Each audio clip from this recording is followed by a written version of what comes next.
జగ్గారెడ్డి డబ్బులు పంచడం అనేది నిరంతర ప్రక్రియ అన్నారు ఆయన అనుచరులు. అయితే ఎన్నికల ప్రక్రియ అమల్లో ఉందని, కోర్టు కూడా కొనసాగుతున్నందున ఆయనపై కేసు పెడుతున్నామన్నారు పోలీసులు. అసలు జగ్గారెడ్డి డబ్బులు పంచారా లేదా అన్నది ఉమ్మడి మెదక్ జిల్లాలో చర్చనీయాంశమైంది. ఇప్పుడు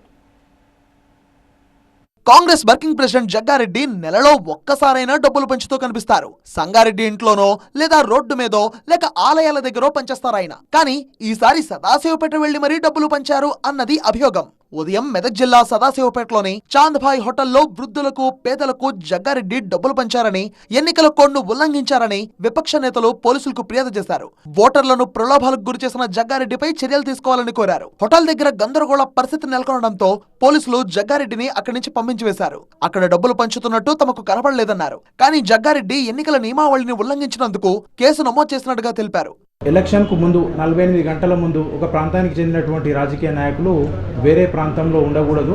ఎలక్షన్ కోడ్ అమల్లో ఉంది. దాన్ని ఎలక్షన్ కోడ్ నిబంధనను ఉల్లంఘించినందుకు జగ్గారెడ్డి గారి మీద కేసు నమోదు చేయడం జరిగింది. అయితే జగ్గారెడ్డి నిరంతరం వృద్ధులకు పేదలకు డబ్బులు పంచుతారని, కానీ సదాశివపేటలో డబ్బులు పంచలేదన్నారు ఆయన అనుచరులు.